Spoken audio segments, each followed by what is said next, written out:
what do you do for meet warm up briefly since it's rapid? It's around 2,000 meters. Start with some aerobic, then a mix of kickback free. Then I go into some descend reps, then some race pace, and then a little tiny swim down, and then close on as quick as possible and keep the warmth in. Welcome to Social Kick. I'm Brian Lundquist. We got a partial crew, Dr. John Mullen, and joining us from across the pond, Daniel Wiffen. What's up, Daniel? So everybody, hello. Daniel, we got a few suggestions from our Instagram followers for some quick rapid questions to start us off. So first of all, what's the most meters you've ever swam in a training session? 12 kilometers probably. Okay, yeah. That's not as high as I might have thought for a distance swimmer, but I'm glad that it's not more than that. Quality over quantity. What's something you do to annoy your brothers? I think, my twin Nathan probably just train faster than him. That probably annoys him. my older brother, I've got no idea. I've got no idea. All right, marry, fuck, kill, Guinness, Jameson, or Kerrygold's butter? All right. Probably.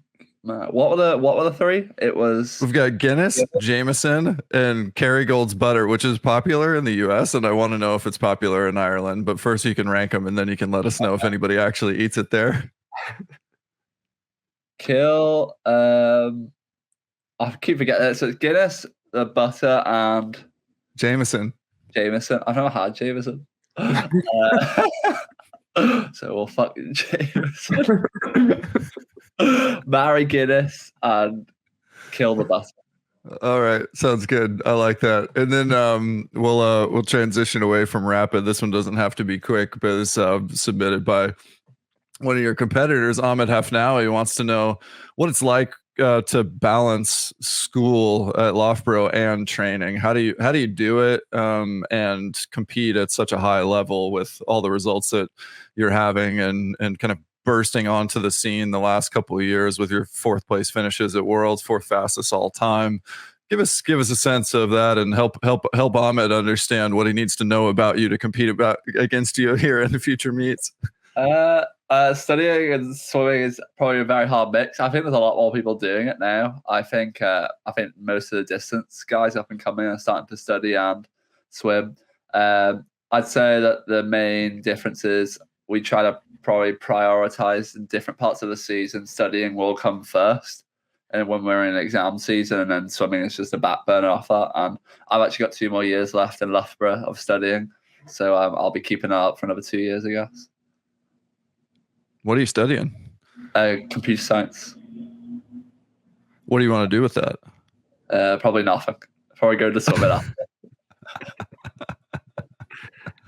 I thought you'd be getting into video editing or professional podcasting with everything you and your brother are doing on YouTube.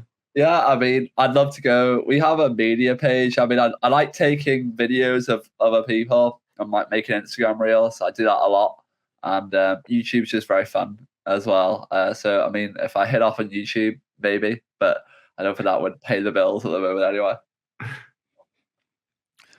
Yeah, it's funny. You got to get to a certain threshold before there's any bill pay. Otherwise, it's just a hobby. But yeah, you're entering the world of a creator economy and lots of different career opportunities to come. I'm curious. Do you use AI at all?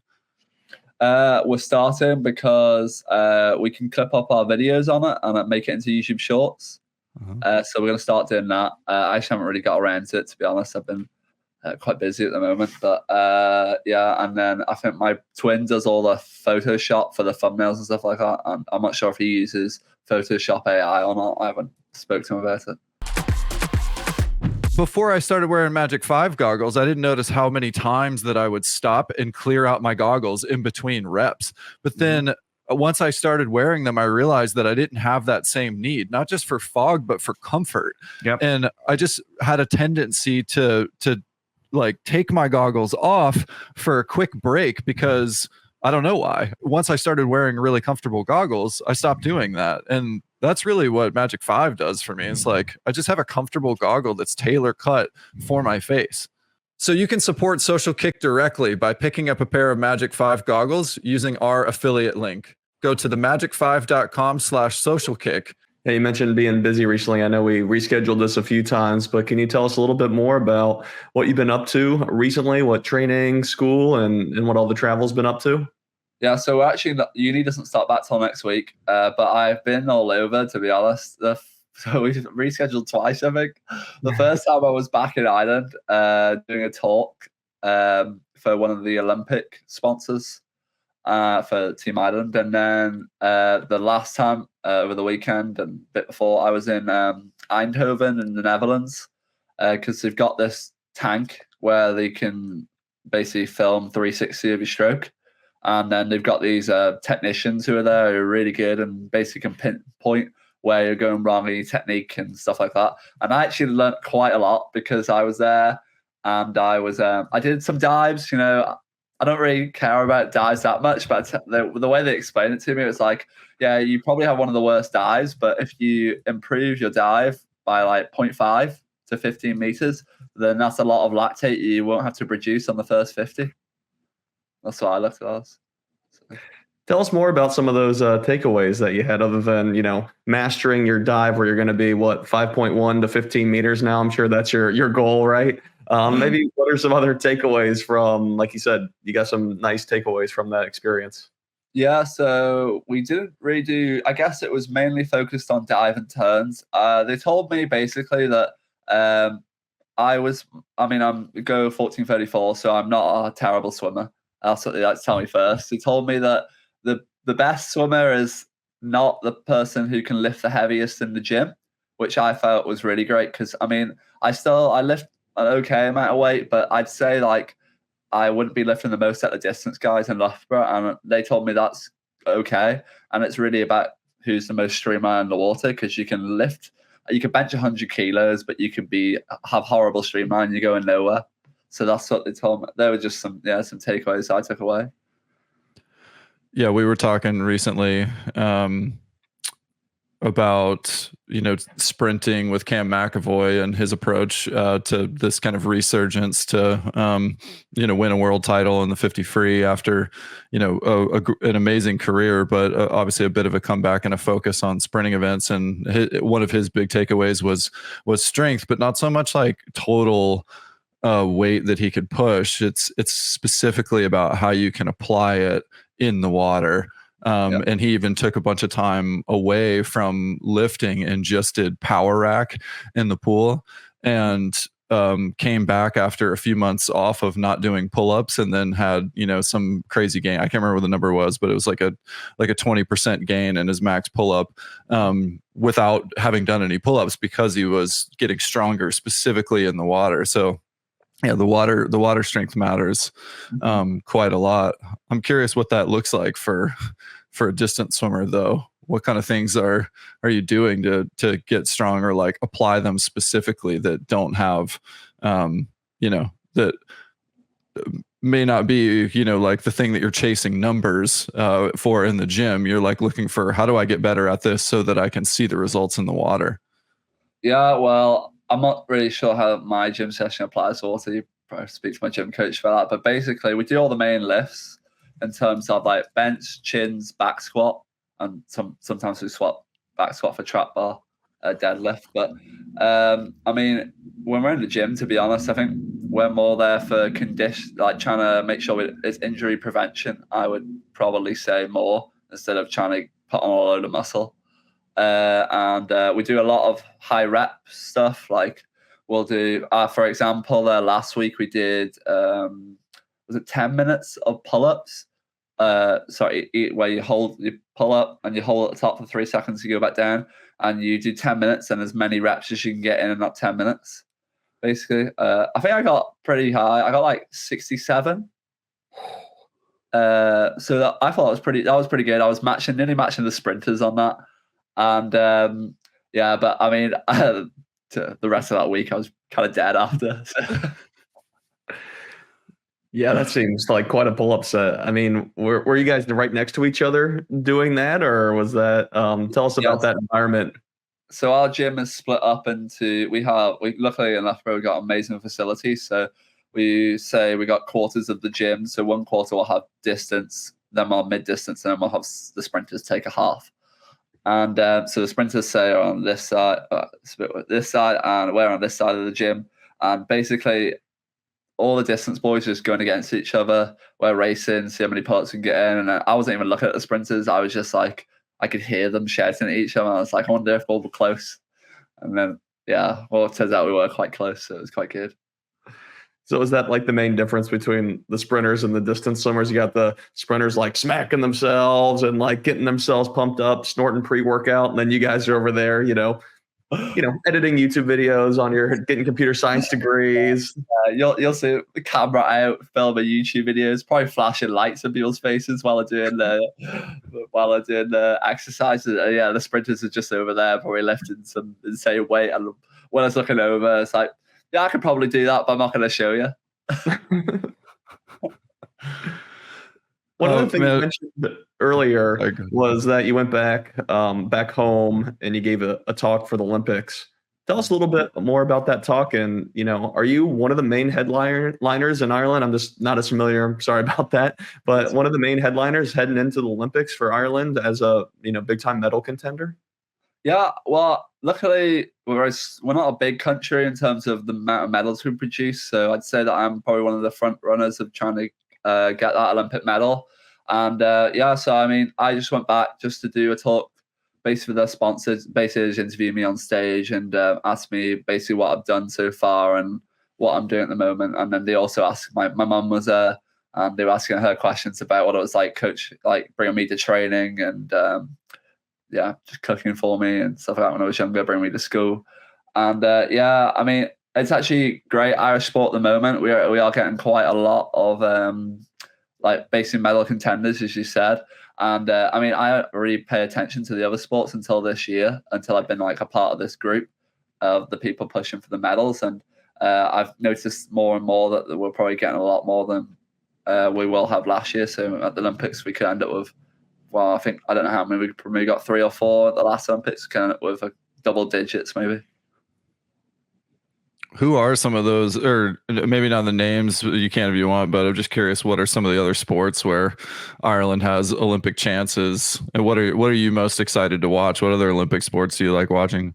So our best sport is rowing. We're the Olympic champs in men's double lightweight, I think. Uh-huh. And then we also have a women's the quad one. I don't know. They got a bronze medal as well. Boxing, we're very good at. I think that's getting taken out of the Olympics. Maybe not this one, but the one after. But we have gold medalists previously in that. My favorite event to watch in the Olympics, other than swimming, would be, I like the boxing. The boxing's good. I also like athletics. The men's 100 and 200 meter. They're like the prime events to go watch, I guess. I enjoy them. All right. Paris is over. How many gold, silver, bronze does Ireland have at the end of the whole competition? Oh, I don't know. We definitely got one of each, and I don't know. At least one of each, I think. I can't even say. I've got no idea. If you've been listening to Social Kick for a while, you know that we haven't been doing ad reads on this show. But as we've grown, we want to create more Social Kick content, and we want to do so by partnering with the right brands that we actually believe make good products. Well, we found one with the Magic 5. We love this product, and we're happy to partner with the Magic 5. Go to themagic5.com/socialkick. Daniel, just want to go back to the past year and a half, or maybe even before that, because when I say the past year and a half, I think about your results, starting with Commonwealth Games and then into having a big swim earlier this past year with a 4th best all time, and then coming 4th at Worlds twice, seated 2nd in one of those races, really kind of emerging from an external point of view, from a spectator point of view, from a people who follow the sport and are fans of the sport point of view. But you've been working at this for a long time, so it may not be so sudden to you. I'm just curious, like, for you to share with us a bit about your background, your kind of emergence into swimming, your kind of success beyond the national level and onto a world level, and then where you're going beyond, you know, where you are today, where your goals are. I want to know it all. Like, tell us about the story of your swimming journey. Okay, swimming probably started really serious when I came to university in Loughborough. This is my 4th year, so just around 3 years ago. And I went there with the expectation of, in my head, making the Olympics on my first year. Well, within 6 months, I think I had to make it. And I went into Loughborough with a PB of 15:39 and 8:12. And then I basically got there. I got really shocked because I was probably the worst in the squad. But I think that was probably one of the best things that's ever happened to me. I met my coach, Andy, one of the best coaches ever, I think, in distance swimming.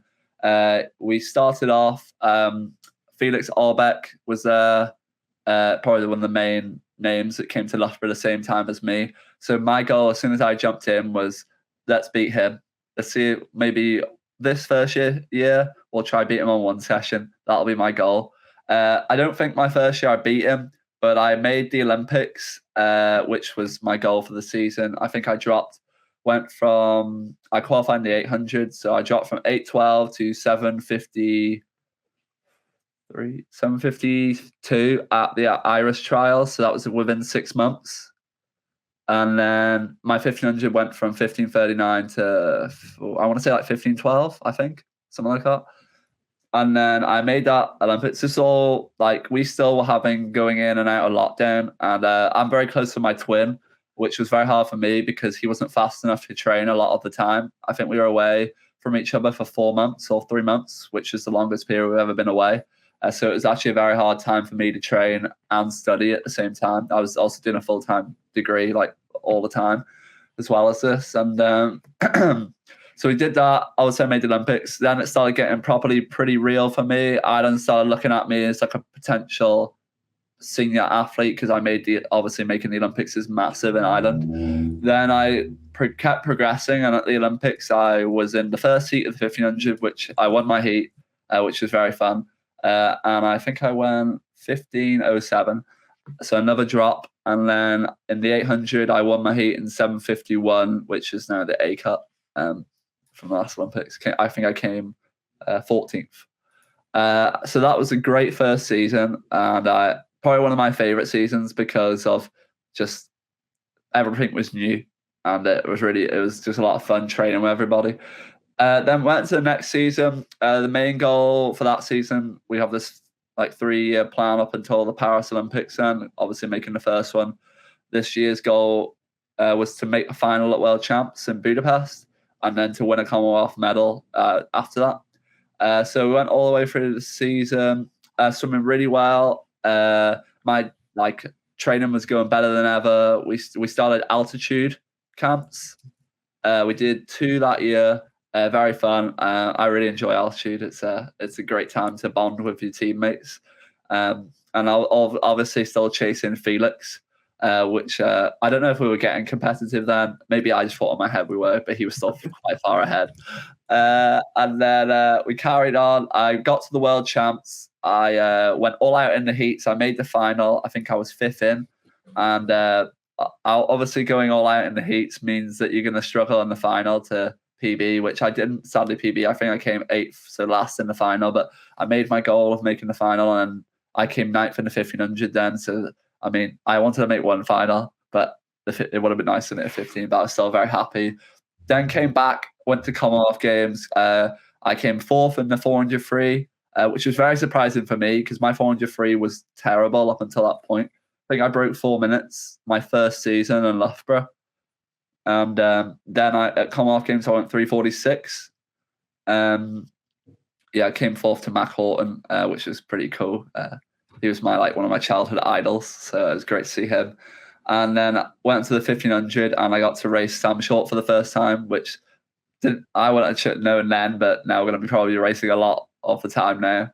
And I came second to him I got a massive PB. I went 14:51. So that was, I don't know how much of a drop it was from 15:07 or something like that, or 15:02, I think I went. And then it came around to the last season. It just passed. My goal for this season was to go for the podium and to knock a minute off my 1500 PB since I came to Loughborough. So that would involve going sub 14:39. And I went to the December season. That's our short course meters season. Broke the European record. Went 7:25 in the 800. Massive. I did it in a home crowd in Dublin as well, which made it even more special. The whole pool turned green. My name flashing up everywhere. First ever European record for Ireland. It was amazing. Probably one of the most special races I've ever raced. Then we just kept building off that. Basically, I think I also went 14:14 the week before I went the 7:25 at a random meet as well. And then came around to April. Not gonna lie, was not expecting much from this meet. I was fully rested and everything, but my goal was obviously the World Champs in the summer, and I thought I would have more competition because this is meet called the Stockholm Open, where a lot of European athletes go, like Florian Wellbrock, Romanchuk. Romanchuk was there. Sorry, and I raced him, and it was a great race. I touched the wall. I saw 14:34. I was like, oh my god. I beat my goal time for the season, which was 14:36 or something like that. I think it was. So obviously 2 seconds into that, in April, I was like, what's going on here? And then 800 in that meet wasn't that great. I also went 3:44 in the same meet just before the 1500. So that was pretty good. It was only a 4-day meet, so quite a compact schedule. Then basically kept training, going through everything, still carrying on with the whole university course and everything. And then came to the Worlds. We went to our pre-camp in Thailand. Pretty cool place. We did a lot there, and great team bonding for Ireland. And then went to the World Champs. I pulled out the 400 free. Main reason, I think I saw a lot of like articles about what heat scratch from Daniel Wiffen 400 freestyle. Main reason because I'd never swam a double 8 and double 15 before, and I wasn't sure how prepared I was going to be for it, being the first time. So I thought we'll just focus on it and do double 8 and double 15 and see what happens, and see if we can progress through them.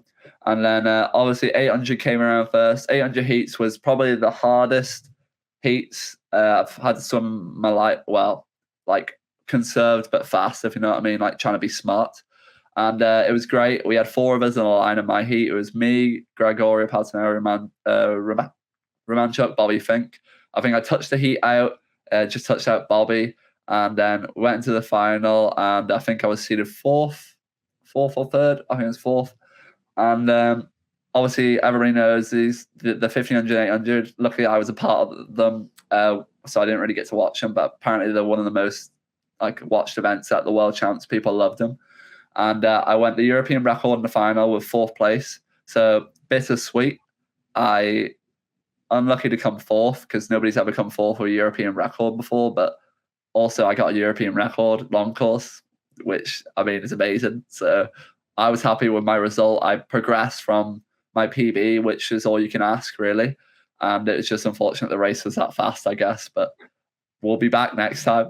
And then we went to there. We had 3 days off, making sure we're getting that recovery in, because that's obviously the hardest part about being a distance swimmer, is having to do such long events and having to do them twice. 1500 heats. The heat rescheduled the night, at 9 o'clock the night before. So I already found out in the morning, which was obviously because people pulled out and they just wanted to make 2 heats. So I ended up going from the last heat being in lane 5, I think, to being in the second and last heat in lane 4. So that was quite funny because me and Bobby were talking about how we have no idea what's going to make it here. This could be 14:40 to sub 15 minutes. We have no idea because of how deep the field is at the moment. And so we were like, all right, we're just going to see how it goes. And I think we both went. I think he touched me out at the end. my plan was go to 500 at a normal speed, what I would like in my PB pace, and then shut down a bit to save a bit of energy. And then I think me and Bobby were basically back and forth. And then he touched me out at the end, and we both went 14:43. And turns out we were way quicker than what we needed to be to make it back. But I guess that's just the game, innit? And then so we both went lane 4 and 5 in the final. The final for me was obviously very hard looking back on it because I was obviously technically ranked first on PB in the final with my PB of 14:34 because Florian Welbrot didn't make it and Greg pulled out, so they were the two above me. And so I went in with the mindset of I've definitely got a chance here to get on the podium at least. And I walked out so happy. I was feeling great, unbelievable, probably the best shape I've ever been in my life. And I think as soon as I dived in, I went out great speed and probably overworked. And then I probably lost my head a bit in the middle. And then that was basically the race gone. And then I was just playing catch up from there. But I think great experience. Coming fourth again was obviously not very fun. I think I would rather come fifth, to be honest. Double fourth is not great. And then even I think I went 0.5 faster than my heat swim, and my heat swim was so easy compared to my final that I was expecting to go a lot faster. And even just after the race, I think I just was like to my coach, I was just like, to be honest, I don't really want to speak about this race. I'm just going to go back to the hotel and try to forget about it and just have some fun after racing. So that was that. And then I went 2 weeks after that to European under-23s, which I wasn't really up for that meet. It was in Dublin. That was probably the only reason why I went. And I didn't really train that much for it. I just came back and was doing 2-3 Ks just to keep the body moving. And I ended up going 14:35 in that event, which would have won a medal, which is kind of funny. But I just didn't really. It's good. I just didn't really focus on the event. I didn't go that fast, and then I got a gold in that event, and then 2 silvers, which was amazing to do in Dublin again, getting those 3 medals, and then that was the end of my season really, and then we're starting back now. So, but yeah, sorry, that was quite a lot. I went through everything there. Well, you got a long story to tell, so I'm glad you're telling it. Yeah, it's epic just to hear about like the progression from showing up at Loughborough and like setting your sights on just beating him in one session to then thinking about how do I dial in prelim final at a world championship. Those are very different scenarios. But on that point, because you're talking about like having results in the prelim and the final, and then a short time later coming back with a slightly quicker swim. I know that as a sprinter, I knew there was a big difference I could tell between going 22.6 in a 50 and going 22.1. Like those felt completely different to me. But the shorter distances may be easier to dial in the speed. But I've always wondered for a distance swimmer, like, you said you and Bobby didn't know, is it sub 15 or is it 1440s that we need to go? And you end up going 1443. Can you tell the difference between a 1453 and a 1443 when you're doing it, especially rested? Yeah. Rested, 100%. Unrested, probably not. Probably a lot harder. Rested, you can definitely tell a difference. I think when me and Bobby was saying about that, it was more that like we didn't know what was going to make it to qualify. So basically we were like, all right, we better be on the faster end to make it back. And I think, it is quite hard. You've got to really know your body basically to know what pace you're going to go at. Like I could go swim my PB pace right now if you just told me to. I know what it feels like. I wouldn't be able to hold it for as long right now because I'm not that shape at the moment, but I could definitely hold that pace for a little bit and tell you that's my PB pace. And the same, I could go a bit slower and tell you what pace is. Like we do this drill in where Andy will give us a time. We've got to try hit it, for example, in training. And it's just trying to get your body knowing what speed you're at, stuff like that. Unlike previous world champs and large competitions, they had the open water events before the pool swimming. And like you said, some of the real big names in the mile ended up pulling out What was the talk amongst the distance guys about maybe the order of those events and how much that did impact them and influence them to maybe pull out? Yeah, I mean, actually, for the majority of us, we don't swim the open water.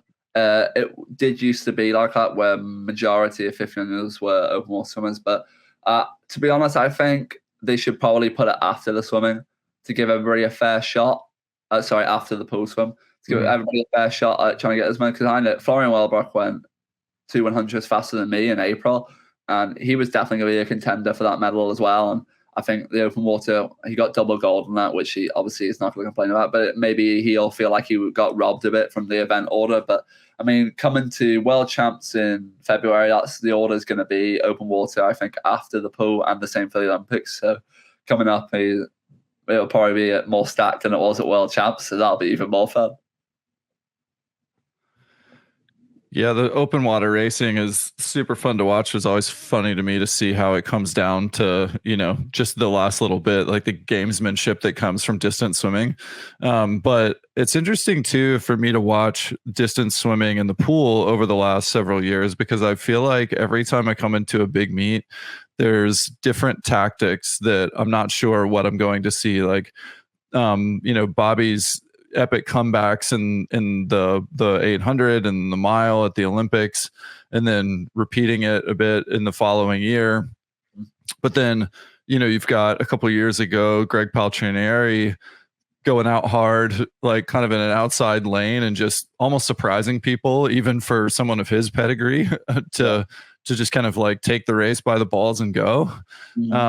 And then, in the last year, we've seen some of that too with Sam Short and Hafnaoui. And so I feel like, as far as race tactics go, we're at kind of an interesting point where there's a lot of different players in elite men's distance swimming. And there's a lot of different race strategies being played right now too. And you kind of got to be ready for all of it, because you can train as much as you want, but, like that's what's different about distance swimming versus sprinting is, the impacts of the race can impact how you actually swim it. If somebody makes a move, you may want to go with them. So I don't know, what does it feel like to be kind of in the mix amongst that group, and how is that impacting like decisions you make pre-race, or what you're preparing to be ready for if something happens in the race? Yeah, I'd say that you probably need to know your opponents pretty well. Like if you ask me in that race, if I was going to say who was going to go out fast in the 1500, I'm going to pick Sam Short. He is the 400 world champ. He's going to have the best front end speed. And I think then next off, I want to put Lukas Martens and Ahmed Hafnaoui, because they all have that 400 speed. And as that is what happened basically in the race, that Sam Short went out fast. And actually I was surprised because Hafnaoui just sat back with Bobby Finke. And I was kind of in between the Sam Short and then the Bobby, in between them. So I was like not out as quick as Sam, but not out as slow as Bobby. So I was in the in-between. And I think in terms of race tactics, if you know what they're going to do before you're going in, it probably may help you. But also, I mean, especially me in that race, you need to have your head screwed on. You need to believe in your race strategy that is going to get you to the best time. And I think that's what I didn't do as good in that race, was that I didn't stick to my own strategy. I played off other people. And I think that's what everybody in that, like Bobby did his own race strategy. He saw Sam on the outside and he was like, all right, forget about him for the moment. I'm going to stick up my pace and I will catch him towards the end and I'll chip away. And that's the same with Ahmed, and those two just had their own little battle at the end. And I was trying to catch Sam for the bronze medal, and I was just climbing, and then I got to the point where I just couldn't go anymore, and I was just hurting. But I think it was the race strategies really play I mean, everybody's going to have something different, and nobody's going to know each other's what they're actually going to do in the race. So really, it's just about following your own strategy, I'd say. You mentioned earlier getting fourth and getting the European record, and that's very uncommon, right? For a European record to not medal at a world championship. Now, the distance races are now becoming some of the most exciting to watch because you have all these guys pressing the world record line.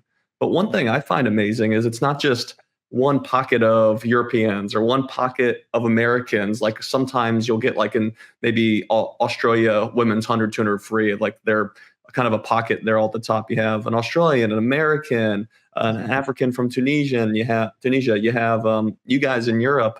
Why do you think it's so spread out right now with so many different, not only, areas of success, but areas of people pushing the world record line as well? Mm-hmm. I'd say that I'd say that Australia are pretty renowned for their distance swimming already. So I mean, I think Sam being so good at just really is part of the Australian culture, you know what I mean, in distance swimming. America, I mean, they've had medalists in the past, and they've just got such a great system over there that's, I guess, can play into the factor of Bobby and I guess Ahmed as well, because he's over there in Indiana. And maybe pre-Olympics, I would say something different, but he's been there for, I don't know how many, 2 years has he been in Indiana now? So he's now part of that collegiate system where basically they're pushing they've got so much training and stuff like that together, and they're racing each other. So I'd say that they're the two main groups in terms of and then the Europeans, everybody, I know this more because I guess I am European, so I know how it works, but basically everybody's in their own little groups. In America, I guess similar with the colleges, Australia with their clubs, but I wouldn't go, and I haven't trained with anybody like Florian or Romanchuk. I know those, but so I don't really know what they're doing, but I just kind of focus on myself, and that's what I do in training. And then I think those two train together. So the only time we really race is going to be at Europeans before we race at the world stage. So I think that's probably why the others maybe do so better, because they race each other in America, and in Australia the same thing. I'm just curious, you mentioned your brothers earlier, and the fact that one's swimming, one's coaching, and having different levels of success, but you're both you and your twin brother are really both successful in the pool right now, for your own right, even if he's not training in your environment. I'm just curious, can you talk a little bit about what you get from your brothers that helps you, and is there anything some kind of special sauce, that conversations that you guys have pre-meet, or jabs that you throw at each other to get each other fired up pre-meet? My older brother said he's a coach in Ireland. I mean, he used to be a distance swimmer. He wasn't that good, but he was still a distance swimmer, so maybe it's in the family. But my twin brother Nathan swam 200 backstroke up until last season. I think he switched. So he hasn't really been doing distance for that long. I think he goes 15:21 and 7:57 now. We live together, so it's just me and him. He's in the room next door. But in training, I feel like we got a special bond. My coach touched on this when we had our Loughborough team meeting at the start of the season, where we all get together, that he wants what me and Nathan have with everybody else, because we don't really take shit, if you know what I mean. We're going to give each other it, and we're going to tell each other how it is. If I see Nathan slacking off at the back of the lane, doesn't really happen, but if I'm beating him, I'm letting him know, you know what I mean. I'm telling him, and I'm going to tell him that he needs to go faster to make it, and he'll do the same for me. I mean, if he beats me on one rep, the same thing I did to Felix my first year, Nathan is trying to do to me now. He's I'm just trying to beat him on one rep in a set, maybe not the whole set, but if I can beat him on one rep, then I'm better than I was, and I'm going to keep aiming for him. And I think Nathan will equally just give me shit if I'm not doing something right either. So that's where we are so good together. And I'm happy he switched the distance from him, because I feel like it's going to make me a hell of a lot faster. Pre-meet, we haven't raced. I wouldn't say we're that competitive yet in terms on time. So I'd probably be quite a lot faster than when we race. And but I mean, pre-meet, I'm more looking for Nathan to beat the other people on our squad. I'm like, come on, Nathan, you can take him out. Let's go. You get him. Try get as close to me as possible, but don't beat me. You stay there. Stuff like that. And but I mean, I think Nathan will make this Olympics in Paris, so I'm really looking forward to hopefully both of us being there. And, it wouldn't surprise me if he makes Paris and then he goes on to make the final in Paris, because he's seen me done it. I've told him all the different stories and stuff like that. So technically, he's got the same experience as me just letting him know. And it just wouldn't surprise me because he's just training very hard at the moment. All right. You've probably heard all of the urban legends about twin energy and intuition and kind of ESP. Is there anything, do you feel like you can read his mind? Do you guys have any of that weird kind of voodoo twin stuff where you know how he's feeling even if he's not in your presence, or something bad happened to him and you got to call him? Yeah. Well, we have like stuff like today in the gym, we woke up this morning. I didn't even look like what he was wearing or something like that. I mean, I looked when we came to the gym today, and we were wearing the exact same outfit. You know what I mean? So like we say the stuff at the exact same thing at the same time. That happens a lot. Or like I think of a song, Nathan sings it. I'd say in terms of feeling, if Nathan's feeling bad, I'm probably also feeling bad. You know what I mean? I don't know if that's really to do with us being twins or just because we're in the same training group. You know what I mean? But yeah, we do have little things. I mean, I can't go like, oh yeah, I know what Nathan's thinking right now. I'm gonna tell him something. Like through my head, I can't do that. But we definitely are more connected than everybody else.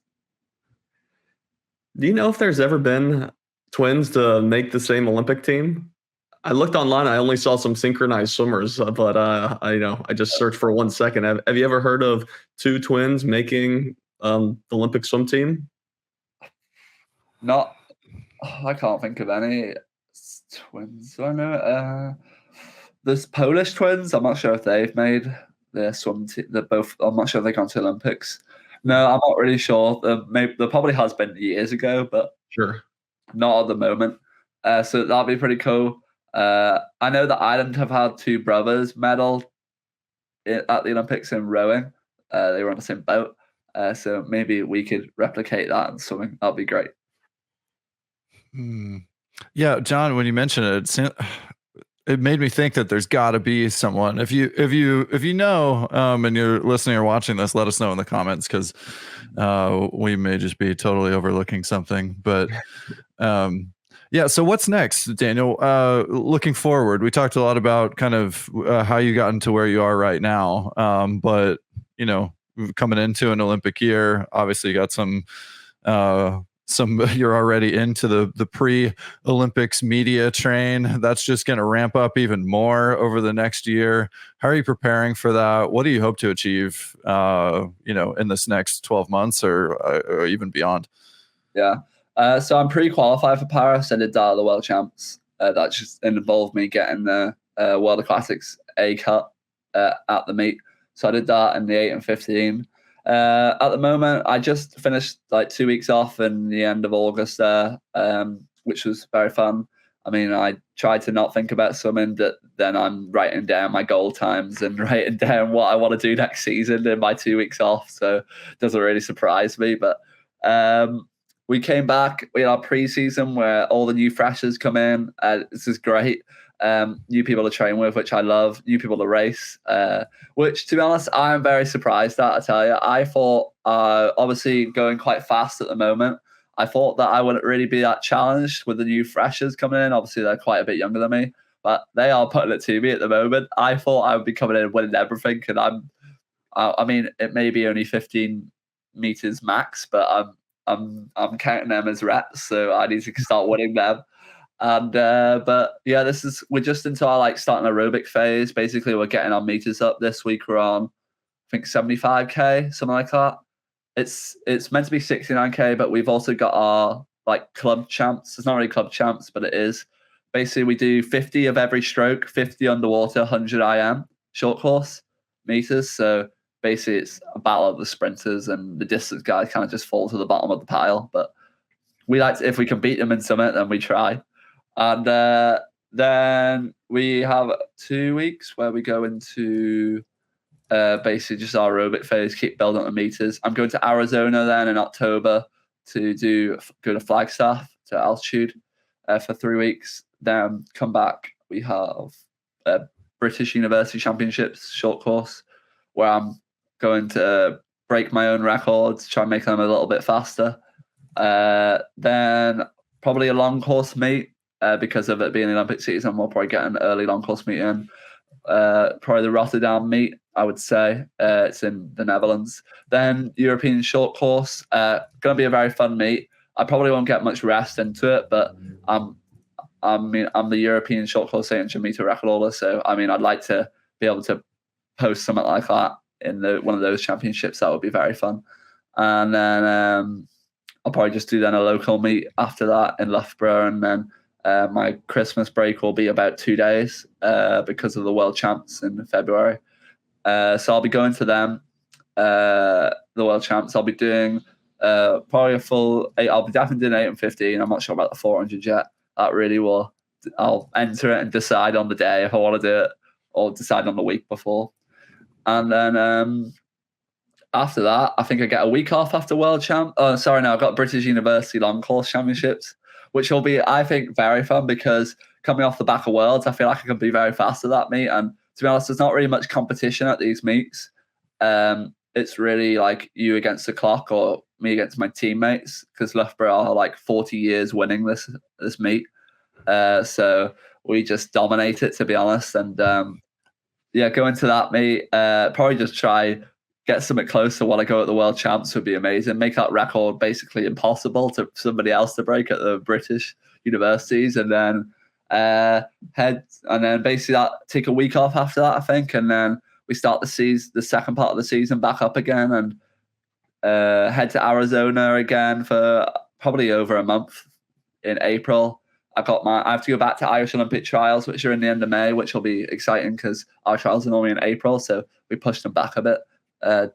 I guess because of the World Champs as a qualification meet for Ireland, trying to get people more rest in between. And I have to swim there to prove like my fitness, just to show that I'm still in shape for the Olympics. And then I guess then it's just Olympic focus then after that, and just getting it done. And you said about my goals for the season. I think main goal would be to get on the podium in Paris. I think it'll be something special. I've never held an Olympic medal or seen one in person, so I would like the first one to be mine. And then in terms of other meets, I think just PBs would be great. I want to touch on the uni champs. You mentioned there's a long course one. John and I both swam in the NCAAs, and we follow that system pretty closely, just being Americans and here locally. What can you explain a little bit more about like the uni system champs? So there's a long course champs. Is there a short course champs? And it's basically just Loughborough dominating. Do you guys like peak for it at all? Is it just train right through it? Does it mean anything? Are there like specific team goals for it? So like there's a short course meters one in November and a long course meters one in February. Okay. So and then they have a teams one as well in March, maybe I want to say, where they just do relays and 200 and below. I think I'm not really sure. I never go to the team one, so I'm not fast enough for it also. So basically the system, I'd say definitely in the distance events we dominate. I don't think, well, in the time I've been there, we've never lost a distance event.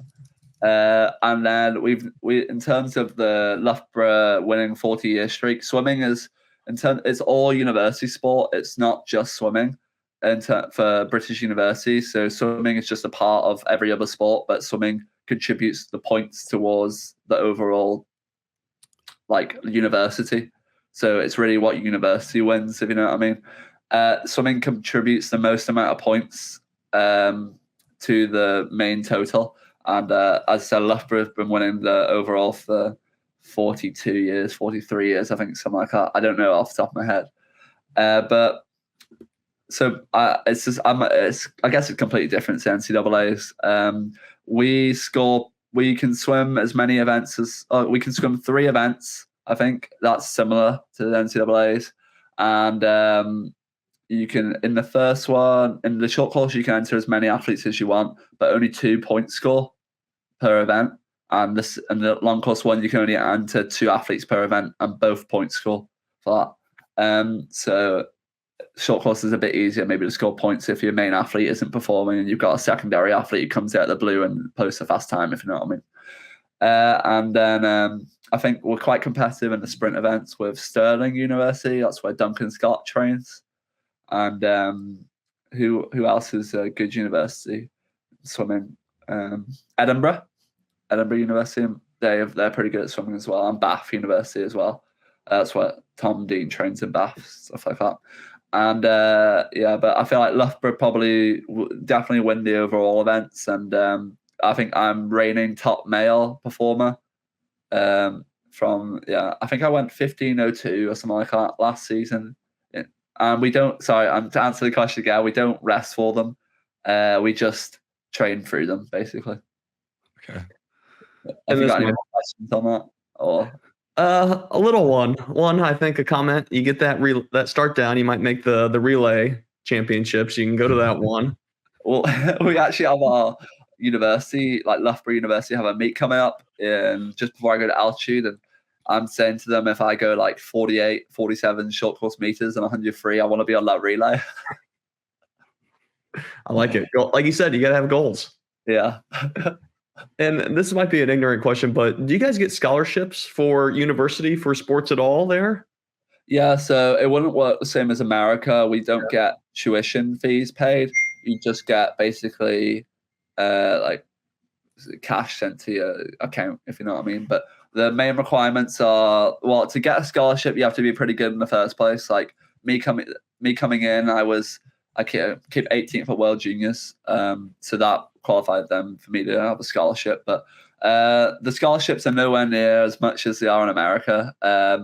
We just, for example, they could be like £3,000, I don't know, to £5,000, something like that.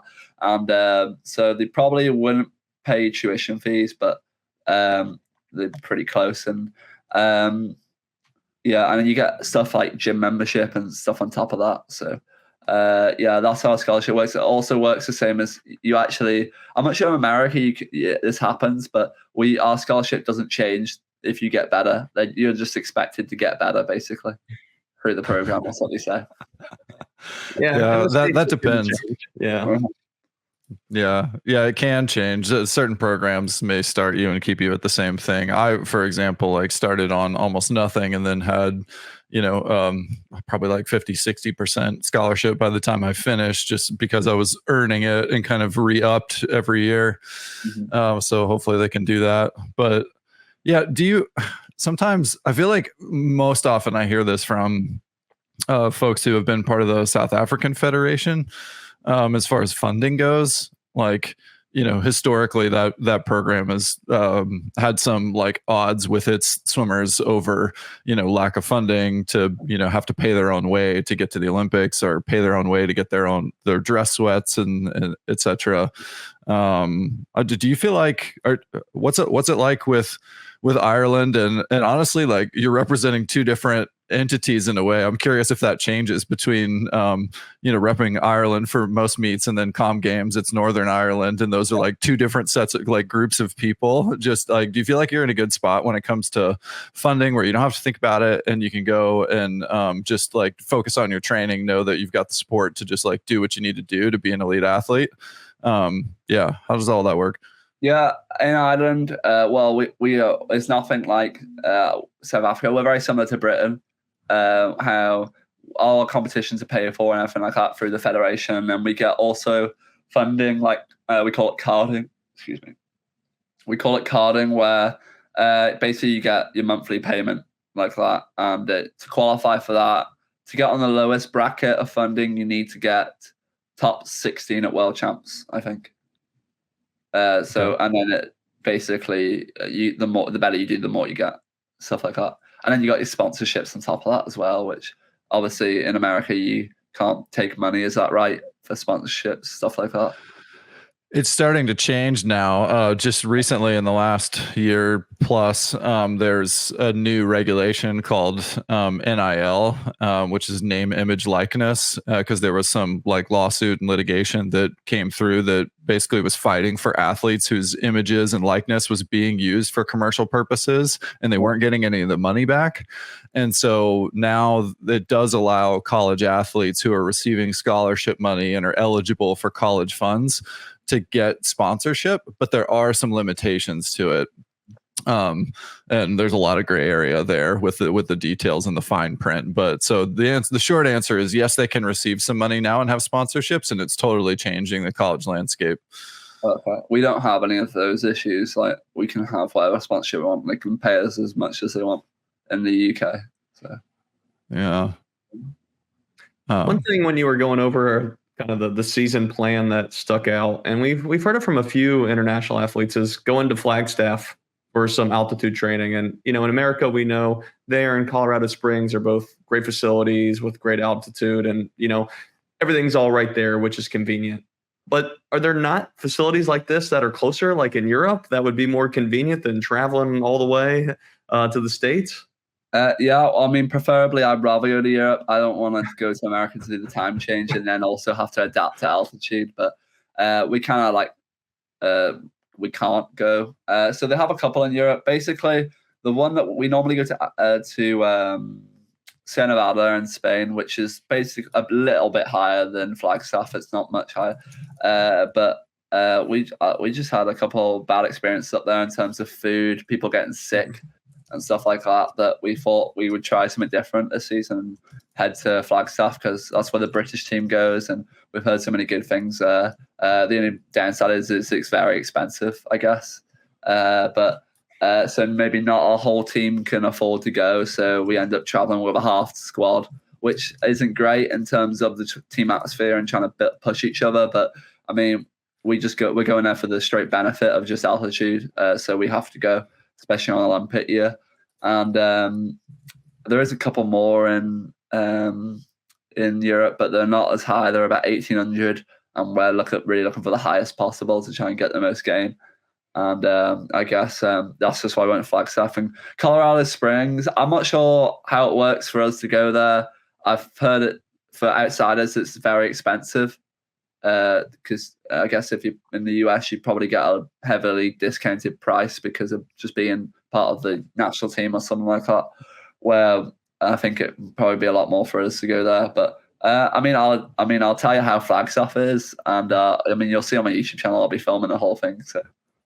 Hell yeah, we will. Yeah, you can't be coming to Colorado Springs and stealing our American secrets. Come on now.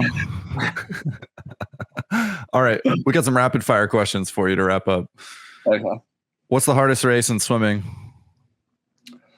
If I don't pick my own events, I'm picking 200 back. Olympic gold or world record? Olympic gold. Do you pee in the pool? Yeah. What's a good reaction time for a distance swimmer? 0.7. 0.7 anything? Yeah, 0.70. We'll say 0.70. All right, fair enough. What are some staple foods in your diet that you can't find at international meets or traveling or in Flagstaff? What do I? Well, that's a Guinness and Kerry Gold. We already talked about this. No, I'm kidding. You can find those. I don't know. Actually, I feel like my diet's pretty. You can get it anywhere. You know what I mean? I don't feel like there is one. This was from an Instagram follower. What do you do for meet warm up? Briefly, since it's rapid. It's around 2,000 meters. Start with some aerobic, then a mix of kickback free. Then I go into some descent reps, then some race pace, and then a little tiny swim down, and then close on as quick as possible and keep the warmth in. What's one race in your career you'd rather forget?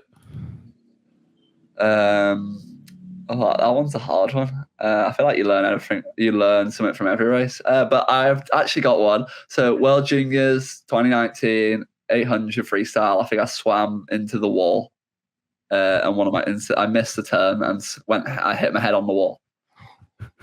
Swimming freestyle? What was Glasses thing. Come on, B. Those walls. I think there was no T on the bottom of the pole. The cameras were blocking it, so I missed it. And all the pole was white, so I just went head first. I still BB'd though. Still BB'd. Claim it. What's the best swim you've ever seen in person? Gregorio Paltrinieri's 1500 at World Champs 2022, where he led from the start. What times in the 8 and the 15 will it take to medal in Paris? Bronze medal 1500, sub 14:30. 800, 7:37 could take bronze. How often are the Loughborough distance group doing social kick? At nearly after every session, at the end of every session. That's what I'm talking about. Awesome. I think that's going to be the secret to success. Enough of this distance swimming where you can't see the wall and you smash your head on the wall. We need more social kick. Yeah, that's it. I want more social kick. Daniel, thanks for hanging out with us. It's fun to hear your story, and so cool to see you at this point in your career. Pretty stoked to watch the results as you just continue to keep grinding, man. Keep getting those incremental improvements. It's going to be a big year, and we're here for it. Thanks for hanging out. Yeah, thank you very much. It was very fun. All right, that's it for this episode of Social Kick. We'll see you next time. Hey, everybody. Thanks for hanging out with us. If you're enjoying Social Kick, tell your friends about it, and be sure to tell us what you liked by leaving a comment, and subscribe wherever you get your podcasts. Follow us on Instagram. Please subscribe to our YouTube channel, The Social Kick, and you can find all of our content on our website,